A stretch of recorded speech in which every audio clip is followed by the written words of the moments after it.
The First Order has complete and utter control of the Colossus. They are pursuing Kaz. Welcome to another episode of Star Wars Talk. I'm John Berry, and today I'm reviewing Star Wars Resistance, No Escape Part 1. This is the 19th episode of the first season. We're almost to the end. There's a lot of interesting stuff in this episode. Before I get too far into it, this is probably one of the most serious episodes to date. There was still some humor, but it was pretty much all well done. There was one thing I saw they were setting up for a humorous gag later on in the episode, and it never panned out. But it might be panning out in part 2. Could be a humorous gag, could be a Deus Ex Machina, I'm not sure which. The way it's going, I'm leaning toward more Deus Ex Machina. But either way, I'm gonna be laughing at it, because I see it coming. If it actually comes. I'd be more impressed if it doesn't come. But let's actually get into the heart of the episode itself. So I should just read the plot summary. Kaz, Nico, Tora.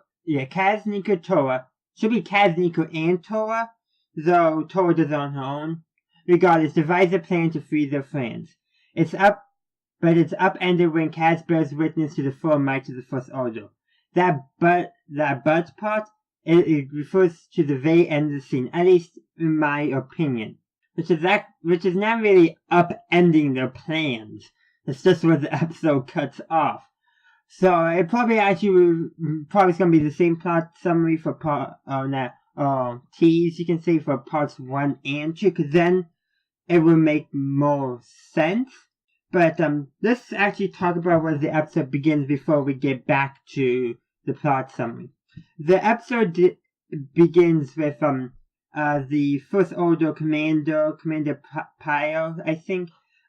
He's ordering all Colossus residents to stay in their where they live, all that stuff. And of course, Captain Dozer comes into his office, Captain Dozer's office, which has effectively been commandeered and is commandeered, just to say. That's what it is. And he's mad at the First Order, saying they overstayed the bounds. Saying the New Republic will hear of this. He's saying, hey, I didn't mind you helping with security, but you've gone too far. Mainly referring to the arrest of Yigo. That is the main thing that he's, that apparently is too far for him. I still want to know more about the history between Captain Dozer and Yigo. There has to be some connection there, because they seem like they're maybe not the best of friends, but they're certainly not enemies. Which is actually kind of ironic because they were on different sides of the Galactic Civil War. Don't know if I wouldn't call them best friends, but at least I would say they're friends. I would say definitely more than a regular acquaintance. I don't know if you would say best friend, but you know what I'm getting at. They have a good friendship is what I'm trying to say. But so in response to Captain Dozer's protests, pretty formal protests, saying, hey, submitting a complaint to the New Republic, yada yada, that stuff. Captain Paya, if I get his name right, say, you're under arrest. And so, Captain Dozer has his droid attack the stormtroopers. They take the stormtroopers out, and then Captain Paya, or Commander Paya, shoots Captain Dozer's droid. And that was neat, because that droid, we just assumed it was not a bodyguard. Which is actually kind of neat to see. There's of course other things though. And in the conversation Captain Dozer and Commander Pyre were having, Commander Pyre hints at the coming of the firing of Starkiller Base and the destruction of the New Republic. He kind of says they won't worry about military insignificant or military insignificant for them to worry about. And I think something about they won't be able to stand this First Order, something along those lines, but very much hinting at the First Order taking control. And I do want to say that Captain Dozer is of course arrested, and he gets thrown in the Colossus brig, and later in the episode we see Yeager after his interrogation, being put into the brig, and guess who he's sharing a cell with? Captain Doza and Ego are sharing a sub. I want to go from Ego real quick to talking about Tam, because the First Order Agent Tyranny, get it, Tyranny? I didn't catch that first either, so don't feel bad if you didn't. But she's essentially, trying to manipulate Tam into giving her any information, and shows a holo recording of Ego essentially confessing to everything that Kaz has done. And of course Tam spots off pretty quickly that Ego is just taking the fall for Kaz, but Agent Tyranny uses that to her advantage to, further manipulate Tam and her sympathies for the First Order to perhaps something more. And Ego warns Tam of this, and I get the suspicion that Tam is falling for the manipulation. She's being successfully manipulated. Because the last scene we see Tam in this episode, probably the last time we're going to see her in that outfit even, is my prediction. Basically, Captain Tyranny says that, Agent Tyranny tells Tam that the First Order can help her achieve her dreams of being a pilot. My prediction is that Tyranny is going to talk Tam into becoming a pilot for the First Order. That's what I'm predicting. Whether this going to pan out, I don't know, but there was some in the scene. They specifically showed Tam hesitating and then continuing to follow Agent Tyranny. Granted, she kind of has to, but that kind of is hint. I think it would have been slightly more impactful if they just did a cold, hard stop, not showing Tam reacting to that at all. But I kind of like how they did it at the same time, because it's like, okay, so we know she heard the offer and she was tempted by the offer. Now the question is she going to be playing along? Because she knows, because if she knows that she can't, say no, because that's not going to help her at all. Or has she accepted the offer? We don't know. I have the feeling that she's going to be accepting the offer. That doesn't mean she can't necessarily switch sides, but the way the writing is going strongly suggests that Captain Tyranny has successfully manipulated Tam into joining the First Order, or nearly so, through all their interaction being friendly. So while I'm interested in seeing how it's going, I'm more interested in seeing all the other characters' reactions to this, rather than what is going to happen to Tam herself. Because this episode, as I said, I think really does show that Tam probably will join the First Order, and probably against her own self-interest too.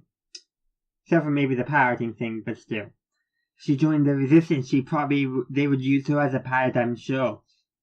But other than that, I really, if she does join, I'm more curious in the reaction of Kaz, Nico, Ego, Captain Doza, Tora, all that. I'm more interested in their reactions than her actually joining, if that makes sense. Now that I covered that kind of stuff, let's go into the stuff with Kaz.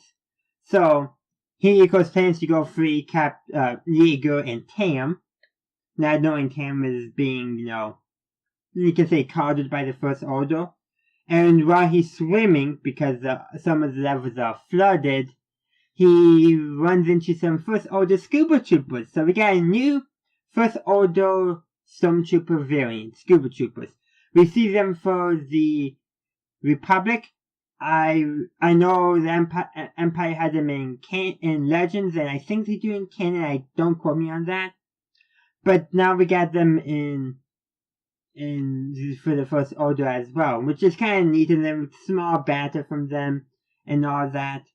But another thing kind of relating to that is what the plan was to go to a certain level, but the First Order Scuba Troopers forces Kaz to go to a different level. And of course, Niku, the children from Tehar, are in the central control center that controls every door on the Colossus. And I should say how they got in was kind of fun. It really was fun. They just had to show folks stand outside the door, and and just close enough for it to open, close, and then so the first order stormtroopers guarding the central control area defend it, and guess what? They get taken out. It's just hilarious, but at the same time makes sense. And it's obvious that the first order does not realize that the shell folks, the shell people, whatever they are called, really maintain the station because they think they have to do it, which is kind of funny. But in that control room, guess what's discovered? Any guesses? If you've watched the episode, you know, and you should have. A Class 2 hyperdrive. This is fascinating. Because this is a prevailing theory, is that the Colossus was actually a space station. And of course now the prevailing theory has been slightly twisted, but the Colossus is obviously space capable, or was. And the fact that it has a Class 2 hyperdrive is just confirmed that the Colossus can travel through space. And so if it being a space station or a ship, kind of up in the air. But the Death Star was a space station, not a spaceship. So the idea of space stations having hyperdrives in Star Wars is somewhat reasonable. I think there might have been some other instances of space stations having hyperdrives in Legends. Let me know if there was, I can't recall. And then I just kind of loved how Kaz asks Nico if he could get the Colossus up in the air so it could fly, be a ship. And Nico responds, no, something along the lines of, don't worry, that's what I do. And then after Kaz closes the comm, Nico adds, keeping them up is a different matter. That was hilarious. I'm kind of glad that Kaz didn't hear it. So yeah. That was actually enjoyable. And I just want to talk a little bit about size differences. The Colossus is shown, at least it appears to actually have a massive hyperdrive, like multiple floors. Granted, the Colossus is big, but that's compared to, we get to see a hyperdrive in New Hope, in the Phantom Menace. And it's small, about maybe the size of 2 people, while the Colossus is way more massive. Which I find interesting. But I can also guess that you need bigger hyperdrives for bigger ships. That's my guess. And of course, the class, that just refers out the, ability to go past light speed. That's all class is referred to. Class 1 is faster than class 2, which is faster than class 3. Something along those lines. So, yeah. Oh, I should also mention that, Tora sends her pet to go get Kaz, to bring Kaz to the tower. That was Kaz's plan all along, to go to the tower. But they do, slight detour. But, at the spot they meet up, somebody's coming. So they go hide, and it's the First Order BB unit. And that BB unit detects them. So CB and the CB-23 and the BB unit, the First Order BB unit, get into a tussle, and CB, just damages the force receptor of the unit, and then gets the First Order BB unit to go into a turbo lift / elevator shaft and fall down. And then Kaz responds, there's only enough room for one rollie on the station, something along those lines. And that is some good humor because that droid has been a pain like everyone's, since it was introduced. Just kind of comeuppance for a droid, I guess. But it was very much more droid-based rivalry on show, or the fact that droids can have loyalty is kind of what it suggests. I don't know if I got my point across right, but let's actually move on to they're sneaking through the tower, and they come across one First Order Stormtrooper. And of course, nobody, the First Order Stormtrooper wasn't expecting them, they weren't expecting him. And Kaz was able to get the upper hand and pull the First Order Stormtrooper's blaster away from him and says, no, I got you covered. And guess what? This is probably the worst part of the episode.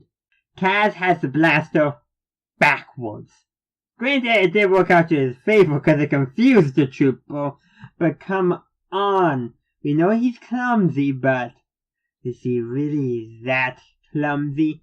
That's the only part of the episode I really didn't enjoy because I felt it was too gimmicky. But let's actually move on to probably the ending of the episode, which I think is the most important part. We get to see General Hux's speech from The Force Awakens. We get to see it. It's a holographic transmission to all the stormtroopers on the Colossus. Of course, Kaz and Torra overhear it. Goes through the speech, and then you know what happens.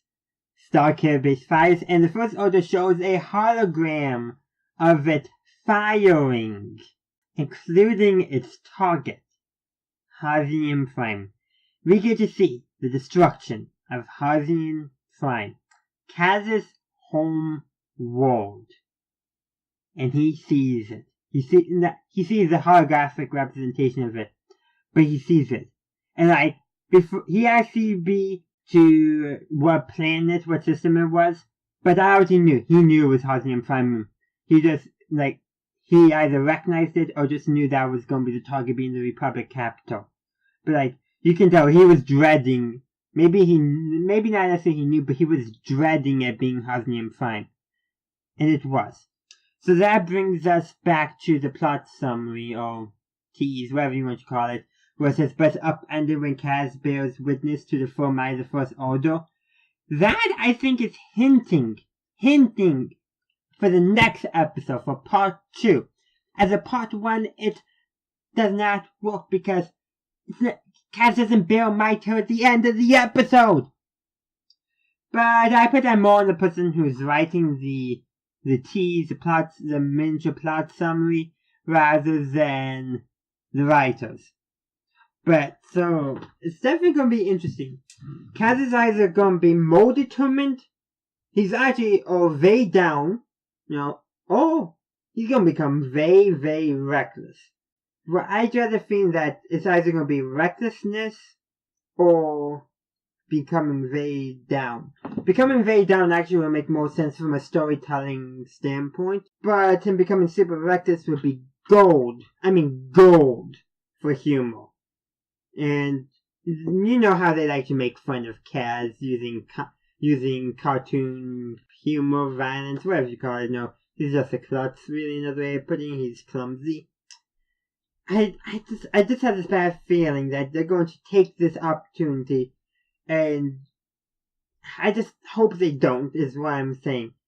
I have a bad feeling. Yeah, I have a bad feeling about this.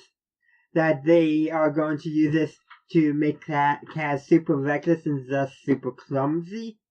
But rather, this is probably the best for the storytelling standpoint, and I hope that's what they're going for, is that Kaz is going to will be down by this, and he won't be, he'll still be clumsy, but it won't be out of reckless determination, but out of kind of losing purpose, if you will. Because, he says, my parents, my home, much more emotional than I can get across. But they do show it's going to hit him hard, and then part 2, we're going to have to play it through. And I hope they resolve it, I don't want them to solve it. Does that make sense? Because Kaz dealing with the destruction of his home world and the death of his parents, or likely death, I'll get into them in just a moment, is going to take multiple episodes. They can't wrap it up in one episode, and if they do, I will be extremely disappointed in them.